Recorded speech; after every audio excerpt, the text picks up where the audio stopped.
Assalamualaikum warahmatullahi wabarakatuh. Hai, homeschooler kelas 8. Ketemu lagi sama Kak Leni. Nah, tutor IPS kalian di kelas 8 ini dengan Kak Leni lagi. Semoga kalian tidak bosan. Oke. Nah, sebelum kita masuk ke materi ya. Terima kasih kemarin kalian sudah beberapa mengirimkan tugas kalian, yaitu tentang menggambar peta ASEAN ya. Tapi ada juga yang belum mengirimkan, tetap Kak Leni tunggu. Nah, kita kan dalam 1 minggu ada 2 pertemuan. Nah, ini nanti untuk pertemuan yang pertama, biasanya kalian akan memberikan materi. Untuk pertemuan kedua itu adalah evaluasi berupa tugas, gitu ya.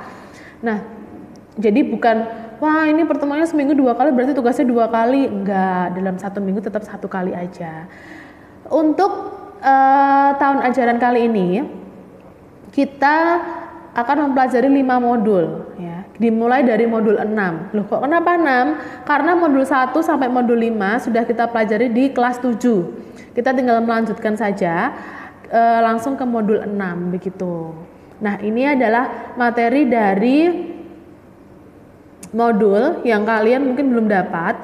Kalian rangkum di sini. Tenang aja, nanti kalian akan share juga materi ini di Google Classroom. Ya. Nah, kita akan belajar tentang ASEAN. Nah, pasti waktu SD sudah pernah mempelajari tentang ASEAN juga ya. Jadi ini kita tinggal pendalaman saja. Nah, ini adalah logo ASEAN. Jadi sejarahnya ASEAN itu apa sih? Bentar. ASEAN itu apa sih ASEAN itu?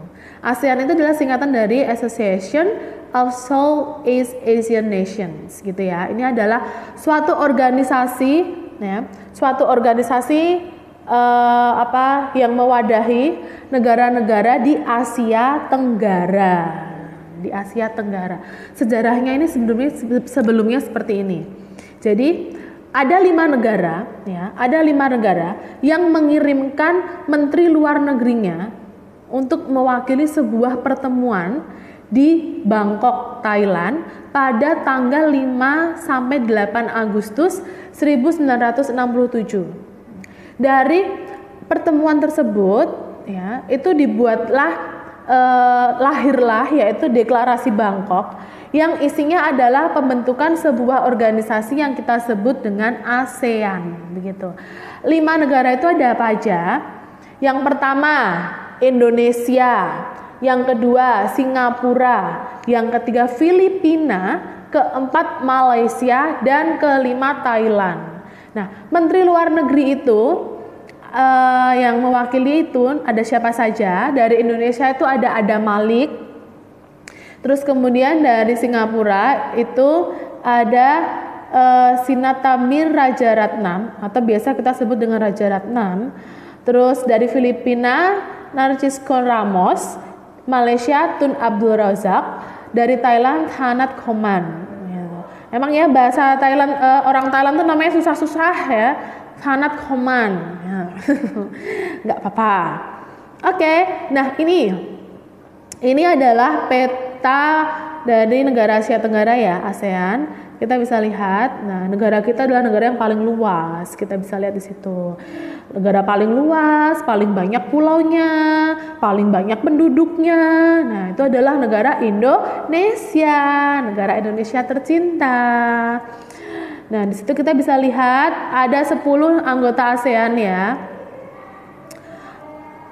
Kalian harus hafal loh ya 10 negara ASEAN itu. Selain Indonesia ya, di sini ini Indonesia, terus Malaysia, Brunei Darussalam, Filipina, Laos, Vietnam, Kamboja, Singapura, Thailand, Myanmar. Nah, ini wilayah-wilayahnya kalian hafalkan gitu. Kan kemarin sudah menggambar. Berarti sudah agak inget-inget dikit gitu ya. Nih, ini adalah daftar negara ASEAN tadi. Pendiri ASEAN ada 5 ya, yang negara tadi yang kalian sebutkan, yang menteri luar negerinya itu menandatangani deklarasi Bangkok itu adalah pendirinya. Yang lainnya adalah anggota. Nah, ini adalah letak astronomis ASEAN ya. Jadi kalau dilihat dari peta astronomis ASEAN itu adalah 28 derajat lintang utara sampai 11 derajat lintang selatan dan 93 derajat bujur timur sampai 141 derajat bujur timur. Kalau letak geografisnya, Asia Tenggara ini berada di antara benua Australia dan daratan utama benua Asia, dan juga terletak di Samudra Hindia dan Samudra Pasifik. Sebenarnya kalau letak geografis ini hampir sama ya dengan Indonesia ya. Terus kemudian nih, ini adalah tujuan berdirinya ASEAN. Kak Leni baca, ini berdasarkan deklarasi Bangkok ya, tujuannya seperti ini.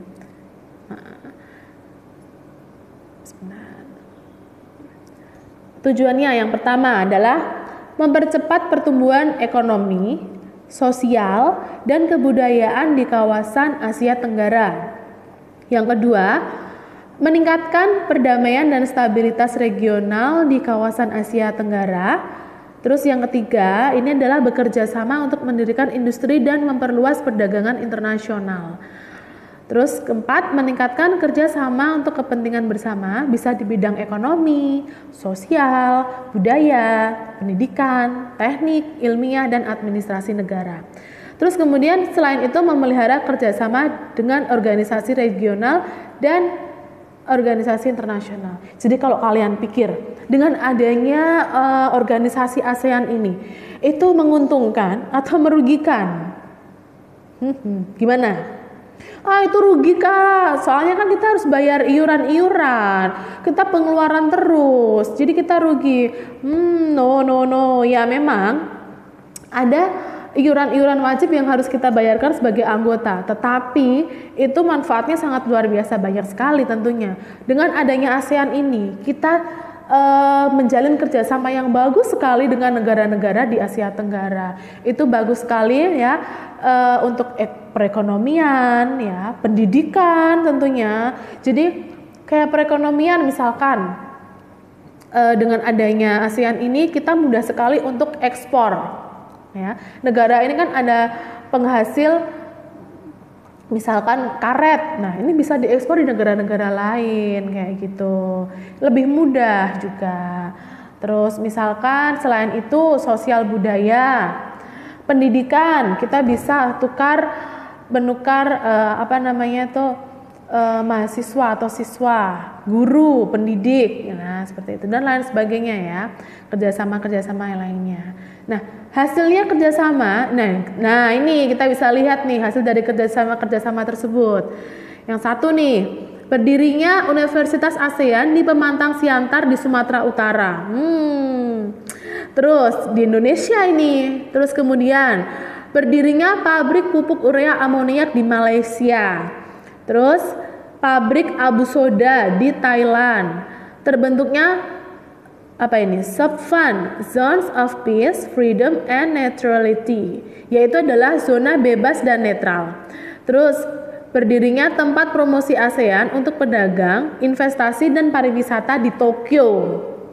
Terus kemudian pabrik pupuk ASEAN di Indonesia, pabrik tembaga ASEAN di Filipina, pabrik vaksin hepatitis B di Singapura. Nah, ya kan? Nah, itu tadi. Oke, mungkin sekian dulu ya materi dari Kak Leni hari ini. Nanti kita lanjutkan di pertemuan selanjutnya. Kak Leni, mohon maaf bila ada kesalahan kata. Wassalamualaikum warahmatullahi wabarakatuh. Dadah.